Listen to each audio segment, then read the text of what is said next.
Hello friends, आप सबका स्वागत है मेरे YouTube channel guidance to success पे। और मैं हूं अमित कुमार।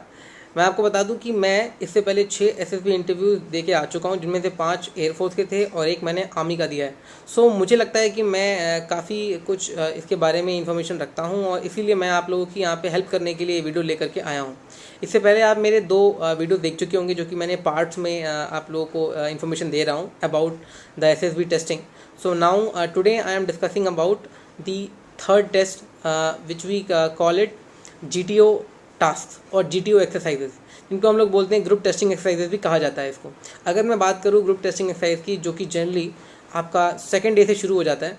सेकेंड डे में जो क्या होता है कि आपसे सबसे पहले आपका होता है ग्रुप डिस्कशन। ग्रुप डिस्कशन में आपको जनरली वहाँ पर जब भी आप वहाँ जाएंगे, आपको जनरली वो लोग ग्रुप में डिवाइड कर देते हैं। जनरली ये ग्रुप जो होता है वो लगभग 8 to 10, समटाइम इट इज़ 12, कई बार 14 भी होता है। ये डिपेंड करता है number of candidates they have selected for phase 2। तो जब वो वहाँ पे कैंडिडेट्स चूज़ कर लेते हैं इन फेजेज़ में, तो फाइनली वो क्या होता है कि उनका ग्रुप जो होता है उनको एक रूम में लेके जाया जाता है। वहाँ पर उनके सामने एक टेबल रखा होता है और उस टेबल के चारों तरफ उनकी चेयर्स को लगाया जाता है। और अब यहाँ पे क्या होता है कि जो जीटीओ आपका जो आपका जीटीओ टेस्ट करने आए होते हैं, वो आपको क्या करते हैं, आपको एक टॉपिक आपको ऐसा देते हैं जो वो खुद अपनी मर्ज़ी से आपको देंगे, और एक टॉपिक ऐसा होगा जीडी का जो कि आपको वहाँ पे वो ऑप्शंस देते हैं उसमें चूज़ करने के लिए। जनरली पहला जो होता है वो आपको टॉपिक देते हैं कि आप लोग आपस में ही चूज़ करें एक टॉपिक को, क्योंकि उससे क्या होगा कि आपके लिए ये आसान हो जाएगा, आपका कॉन्फिडेंस बढ़ जाता है और जो नेक्स्ट जो जीडी होगा उसमें आपका परफॉर्मेंस इंप्रूव हो जाता है।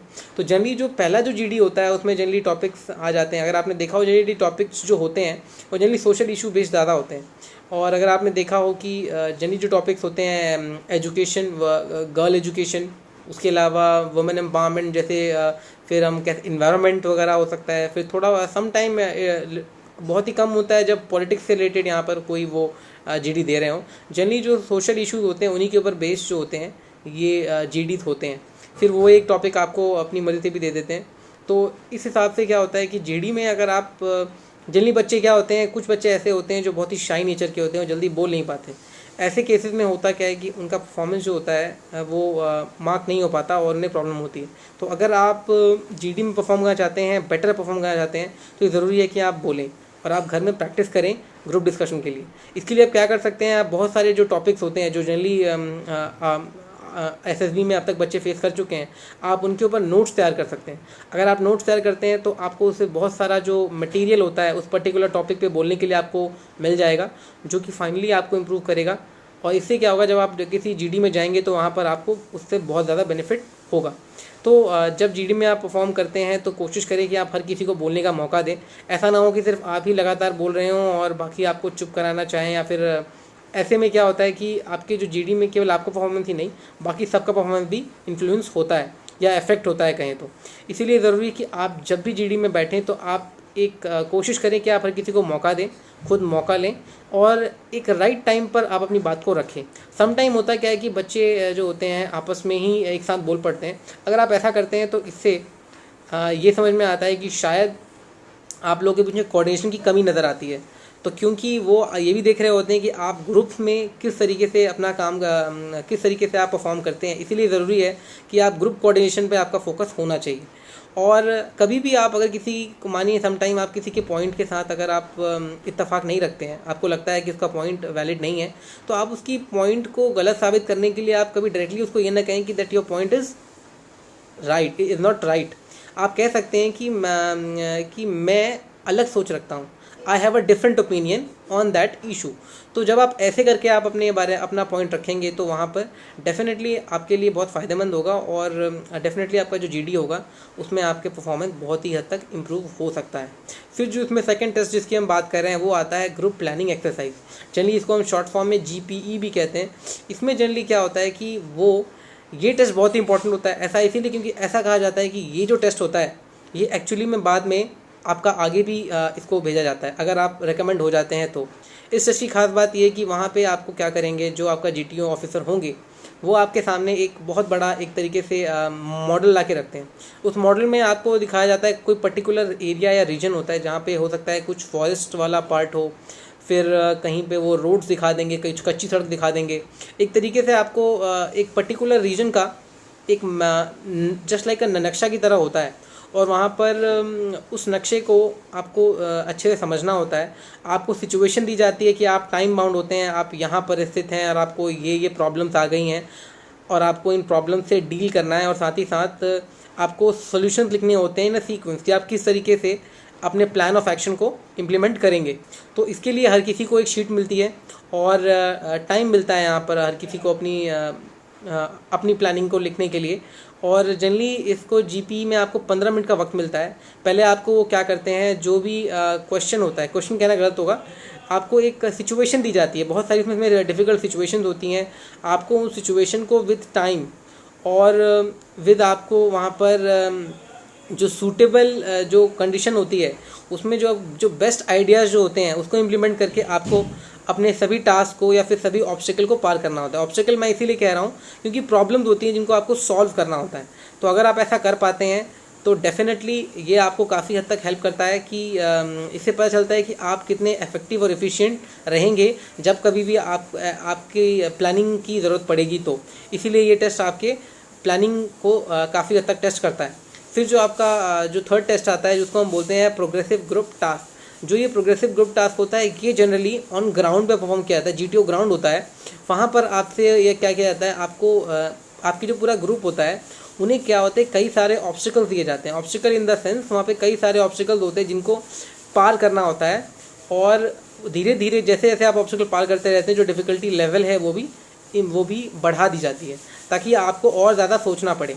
तो जनरली यहाँ पे आपकी कोशिश होनी चाहिए कि आप कोऑर्डिनेट करें ग्रुप में, हर किसी की हेल्प करें, सपोर्ट करें और आगे आकर के आप उस ऑब्स्टिकल को पार करने में अपना कंट्रीब्यूशन दें। अगर आप ऐसा करते हैं, आप हर किसी की बात सुनते हैं, अच्छे आइडियाज़ देते हैं, तो डेफिनेटली आप यहाँ पे अच्छा परफॉर्म कर सकते हैं। फिर अगर मैं बात करूँ, फिर जो टेस्ट आता है उसको हम बोलते हैं group obstacle race. Group obstacle race में क्या होता है, जनरली इसको हम स्नेक रेस भी कहते हैं। यहाँ पे क्या होता है, आपको असली का स्नेक नहीं देंगे आपको, वहाँ पर वो बस क्या करते हैं, आपके साथ एक बहुत ही लंबा सा कुछ स्नेक जैसा ये आपको एक आइटम सा दे दिया जाएगा, बहुत लंबा सा वो देते हैं, रस्सी टाइप होती है बट काफ़ी मोटी होती है, और फिर वो हर किसी को उसे होल्ड करना होता है एट द सेम टाइम, और फिर कई ऑब्स्टिकल्स को उनको एक साथ ही पार करना होता है बिना और कुछ उसमें रूल्स एंड रेगुलेशन होते हैं जिनको फॉलो करके आपको उस रेस को कंप्लीट करना होता है। जनरली इसमें आपको एक वॉर क्राई भी चूज़ करना होता है जो आप पूरे उस ऑब्स्टिकल को पार करते टाइम आप बोल रहे होते हैं बहुत तेज़ी से। फिर आता है यहाँ पर आपका लेक्चरेट।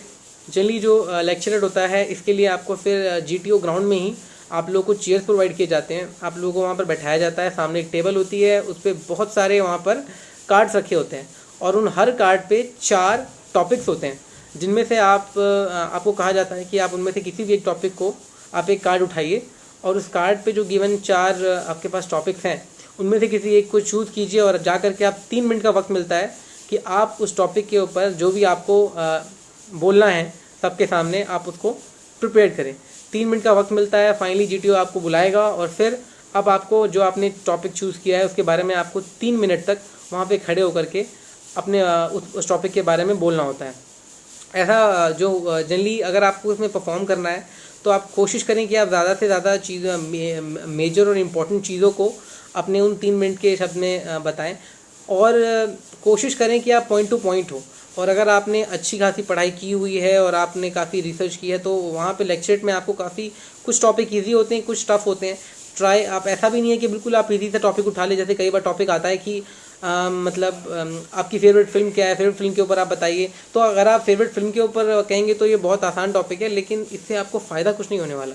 आप कोशिश करें कि आप एक ऐसा टॉपिक लें जो कि कुछ हद तक बहुत टफ भी ना हो, बहुत ईजी भी ना हो। तो उससे क्या होगा कि they will come to know that you are good at speaking as well. सो इस तरीके से आप अपने लेक्चरेट में परफॉर्म कर सकते हैं। फिर हम बात करते हैं लेक्चरेट के बाद आता है यहाँ पे half group task. Half group task की खास बात ये होती है कि यहाँ पर आपके जो ग्रुप होता है, मानिए अगर आपका ग्रुप 12 स्टूडेंट्स का है तो यहाँ 12 कैंडिडेट्स का है तो यहाँ पर 6 में आपको डिवाइड किया जाता है। फाइनली यहाँ पे क्या होता है कि ऐसा करने के पीछे जो रीज़न होता है वो ये होता है कि वो उनको समटाइम ऐसा लगता है कि जो ग्रुप होता है, मानिए 12 का ग्रुप है तो ये काफ़ी बड़ा होता है, और हो सकता है कि जब यहाँ पर इन्होंने जब इन्होंने प्रोग्रेसिव ग्रुप टास्क किया होगा तो हर किसी को शायद मौका इक्वल ना मिल पाया हो। तो इसीलिए यहाँ पे क्या करते हैं कि ग्रुप को आधा कर देते हैं और फिर कोशिश कर रहे होते हैं कि यहाँ पे अब ये अपने आइडियाज़ को आप कितने अच्छे से एक्सप्रेस कर पाते हैं। और finally group half group task के बाद उसके बाद इसके अलावा भी 3 और इम्पोर्टेंट टास्क करवाए जाते हैं, जो कि जनरली इंडिविजुअल टास्क कहना ज़्यादा सही होगा। बट इंडिविजुअल टास्क यहाँ पे कमांड टास्क होता है और आपका इंडिविजुअल ऑब्स्टिकल रेस होता है। उसके अलावा एक फाइनल ग्रुप टास्क भी होता है, बट सबसे पहले बात करते हैं हम लोग कमांड टास्क की। जो कमांड टास्क होता है इसमें जनरली आपको क्या होता है, जो आपका जीटीओ ऑफिसर होगा वो एक एक करके आपको आकर के वो आपका रोल नंबर कॉल, आपका चेस्ट नंबर कॉल करेगा। जनरली ये कभी भी सीक्वेंस में नहीं होता है, वो किसी भी को भी पहले बुला सकते हैं, तो इसीलिए आपको रेडी रहना पड़ता है कि कब आपका नंबर आ जाएगा। तो फाइनली वो आपको बुलाते हैं।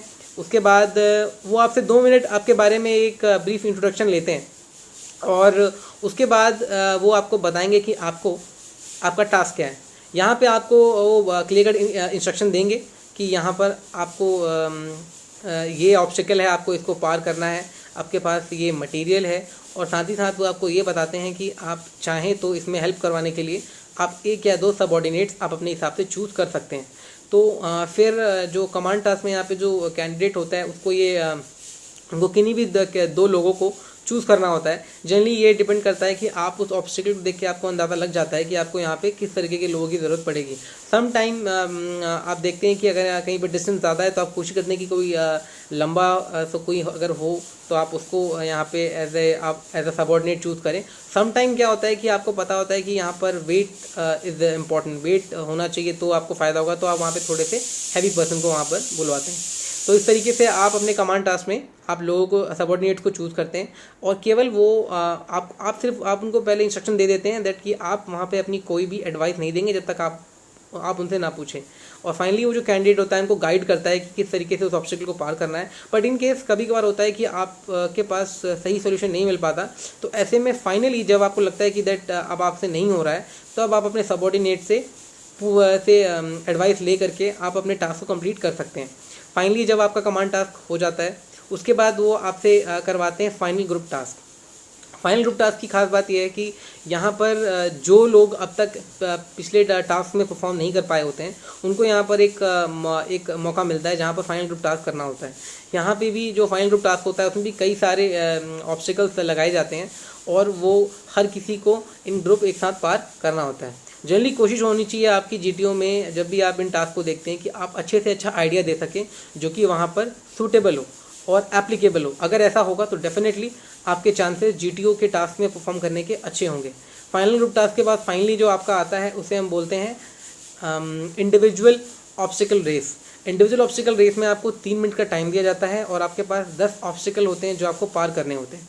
और जो ऑब्स्टिकल होते हैं जनरली कुछ जिसमें रोप क्लाइंबिंग आ जाता है, फिर उसमें मंकी क्रॉल आ जाता है और बर्मा ब्रिज टाइप, इस टाइप के there over 10 obstacle which you have to cross over in 3 minutes. So thereafter आपका जो जीटीओ होता है वो कंप्लीट हो चुका होता है। इन सभी टेस्ट को देने के बाद फाइनली आपको